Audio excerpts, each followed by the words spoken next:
there for a week, like for that fight, for those 17 minutes.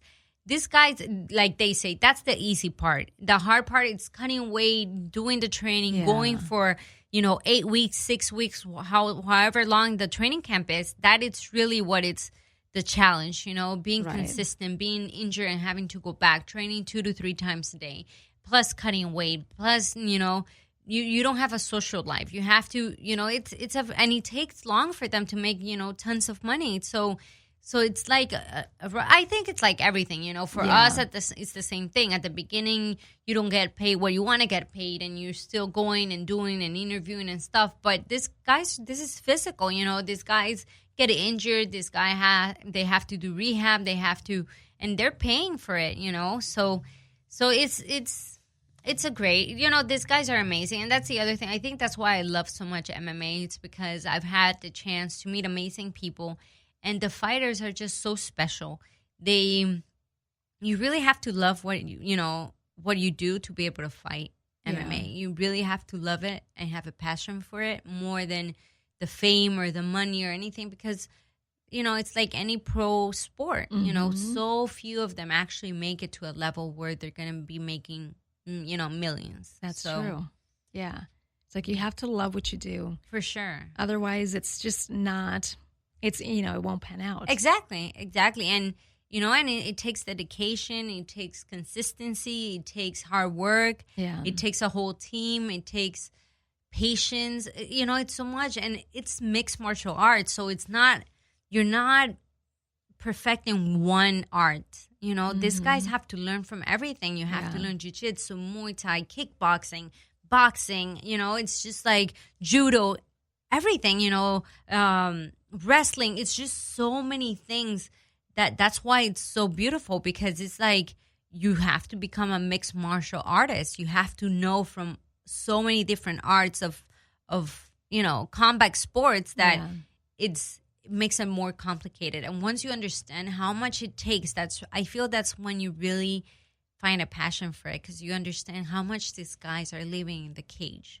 I love your passion. Oh my for God, MMA. you don't understand. I really love, I love the guys. I really admire each of them. Yeah. And I love the sport because it's hard. If you look back in history 23 years ago when Campbell started MMA, well, MMA's been around forever, but it wasn't considered a sport. No, yeah. So once it started becoming a sport, it took forever. Yes. For people to actually accept it as a professional sport, So it's hard, because even now you hear a lot of people saying, oh my God, that's so violent. That's like, that's like Street Fighter. No, it's not Street Fighter. These guys are like true athletes. Like you don't understand what it takes to be able to train so many different mixed martial arts, combat sports, and you have to be good at them. Not only one, because it's been proven that if you're great at, wrestling or great at jiu-jitsu and not that good in stand-up, they're going to knock you out. Yeah. And if you're great at stand-up and you're not able to, you're not good at, with the takedowns, and you're not good in getting away from any submission and knowing how to do, they're going to submit you, and you're going to, you're going to lose. So you have to know everything.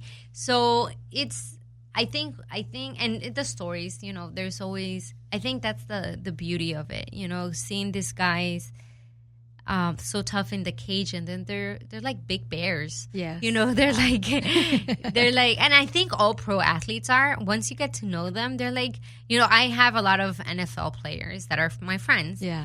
And they're so cute, but they're so big, and I'm like, you're such a teddy bear. I love it, and it's like they went from being kids to being adults. Yeah.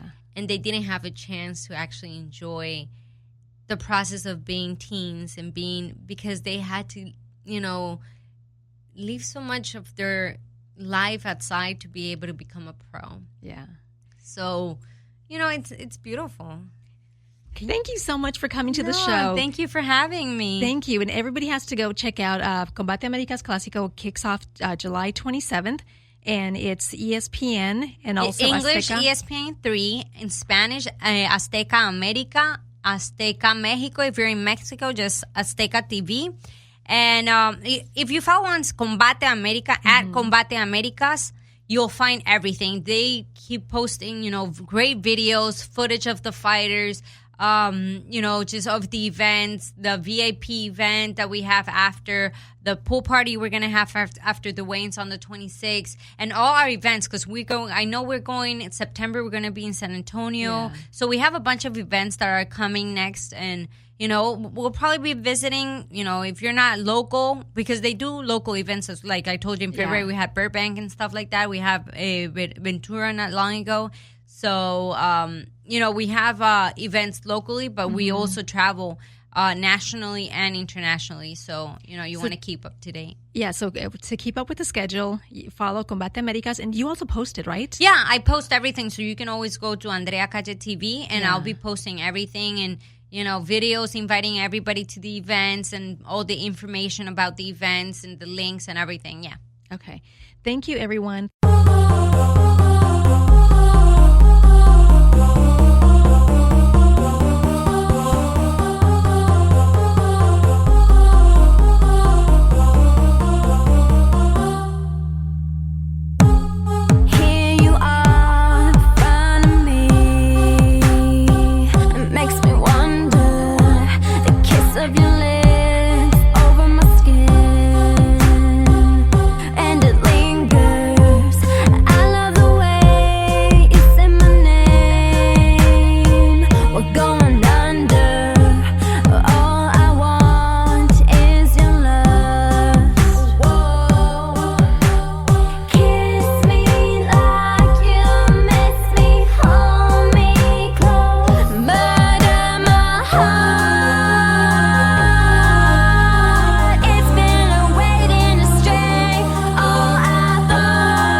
Listening to the show. My name is Elizabeth Mesa on Dash Radio Discover, and I'm excited because I've got my next guest, Katherine Gazda. Katherine?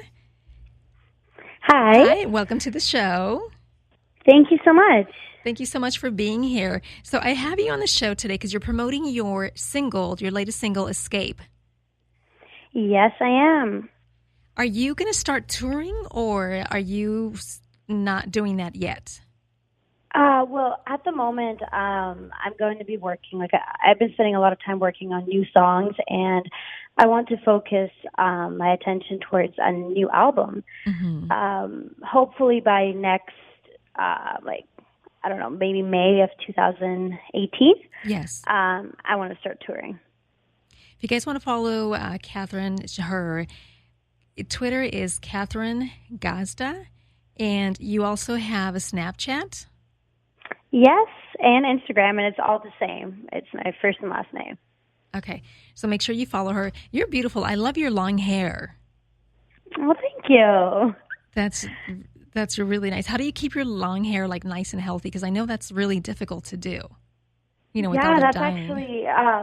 I think my my hair rituals require most of my daytime.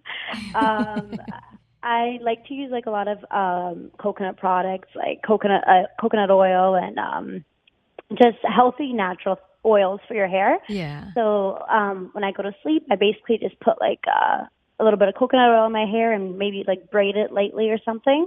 And when I wake up in the morning, just brush it. It looks fabulous. Now, with your latest single, Escape, what is it based on? Is it based on, your life, anything that you've been through? Yeah, I feel like specifically that single, it's more of a love story, and it's more of sometimes you want to escape not the reality of like life, but when you're in love, you're not all grounded. So you're sometimes living in a fairy tale, and I feel like that single was kind of written in that little fairy tale, falling in love kind of vibe. Yeah. So if you so how would you describe your type of music? Generally, I guess top 40 pop, maybe. Yeah. Yeah, I was listening to Escape and I liked it. I like it a lot. So I have listeners that like to work out when they listen to the show. So that's a song that they could add to their playlist of workout. Oh yeah, absolutely.